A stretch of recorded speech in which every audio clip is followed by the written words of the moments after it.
Chapter 3. An Ancient Restored Resort Pool. In a steadfast destination time, the group arrived, ending up inside a well-polished, shiny, and brightly lit golden hotel hall, full of rich, enormous entities. Previously, before Todd and the sisters washed and wiped clean years of unwaxed furniture, the motel had been mauled, brutally mauled with further built bulks of cobwebs, rust and dust, dirt and grime, and an avalanche of rotting filth. Disgusting, vile, fucking filth. Well, here we are in the newly refurbished land of the Happy Zahn Hotel. Me and my fellow Zahns have and never will approve such silly titles. Oh, yes, you're right. I can feel the spirit's presence of damning disapproval. They say you speak such sentences again, and they will suck your soul. Ha ha! Indeed, they will agree that such naming is shit. Oh, I'm really shaking in my fucking boots now. But you and your relatives should be graciously thanking me for revamping this resort to polished perfection. Oh, well then me and my ghastly Zahns shall bow before you, groveling at your every damn whim. Okay, I can't stand it here inside no longer. This talk of ghosts and cobwebs chill me to the bone. These ancient remains give me the haunted creeper jeepers. So I'm gonna go outside to the sunshine of the pool. Well then, we'll just go outside now then. But before we dive first into those waters, I must gather the motel's abundance of pool supplies. Whatever water device you think of asking for, the hotel has it. Rafts, goggles, floaties, the Zahns have them all, supplied in those storage safes. Now, let's bask in the glory of the sun. They proceed to the pool with all the supplies they can muster, but once they jumped into the cool, refreshing waters, they indulged in all sorts of horseplay with almost every available pool gear. They also dived deep with their goggles, squirted out the aiming flow of the aqua gun, sunk their asses in the donut-hole-shaped rafts, and laid on the flat-rounded floaties. However, one by one, as the sun was setting deeper down, they all noticed a deep, dark, bluish-black light swirling and spiraling in circles. Deeper and deeper into the night, and the whole whitens as the color brightens. Everyone attempts to ignore it until Roxie, the one person who didn't look down with goggles, peeks her head down, causing her inevitable breakdown. Goodness gracious, glory me. Gross, gross, gross. We can't swim here no more. Why is it spinning? Why is it now flashing at me? Hey, baby, chill. It's just a tiny moving bulb, completely harmless, I swear. And you know we may need a little more light in here in these shades. It was just that at first, but now, I don't know. It's getting a little too large to be a little light.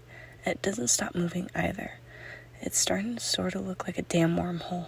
Or a fucking godforsaken black hole. A black hole? Bullshit. I mean, one of us can check it out more closely. Hasn't been doing no harm so far. Welp, you live and you die. I can check it out for all you. No, I'm the most certain of survival. I shall dive and find out. Sure, bro. Go ahead, if your big balls are up to it. They are. Todd mentions before diving down rock bottom next to the bright round ray. In the dark shadows of the deep, lit by this one single entity, Todd lightly touches this glistening globe, which continually circles around like a disco ball. This ray then attaches itself onto him, ending up being stuck, running along its revolving rotations in faster intervals. Soon, once the speed steadily picks up, the goggles fly off above the surface, further blurring his dim haze. This causes him to be on the verge of gagging and passing out, but before that can happen, an elegant figure of his girlfriend descends into the water, wrapping herself around and then lifting him above before all of his perspective proceeds to black out. Chapter 4. Plotting a plan to battle an aqua behemoth. Todd snaps back to consciousness as the rest panically wake him up to reality. Oh my lordy, thank bejesus you're okay. Hey, Todd. Toddy, my boy, you need to get back up. You must see this, man. It's madness. It's been total chaos since you lapsed. Yeah, this shit's gone pretty berserk if you ask me. I indeed shall see it. If I can even stand up after being spun around like a damn yo-yo. The group walks over to the waters that have become a whirlpool with an unusual hole zooming around in a circle. Then, at its peak run, a portal pops up inside the whirl of the water gap, where when you look more closely through it, you get a vague glance at the cloudy outline of a freshly unique, otherworldly creature. This beast boasts viney scales, double-edged piercing fins, a long lanky razor-sharp tail, and the gaping and sunken eyes of a skeleton with no pupil or iris in sight.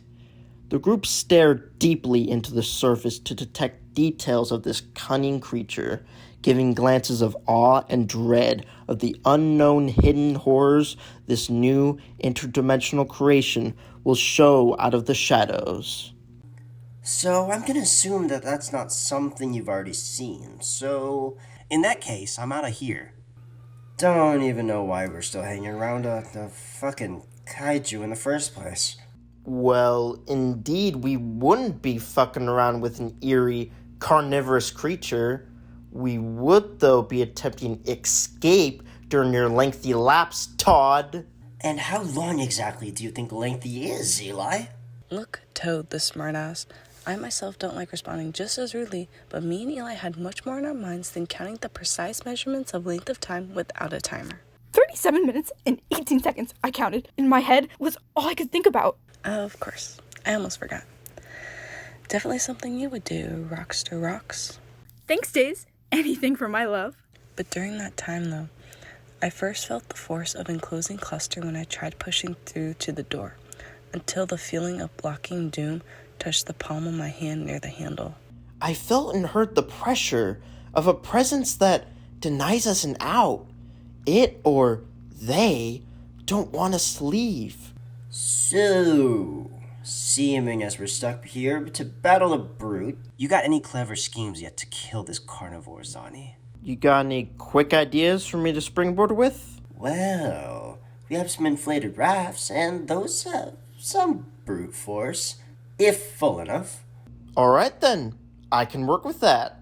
Okay, now I'm going to write the plan on paper the hotel has, and Daisy, you're going to draw what I write with the resort's art resources in order to visually demonstrate the description.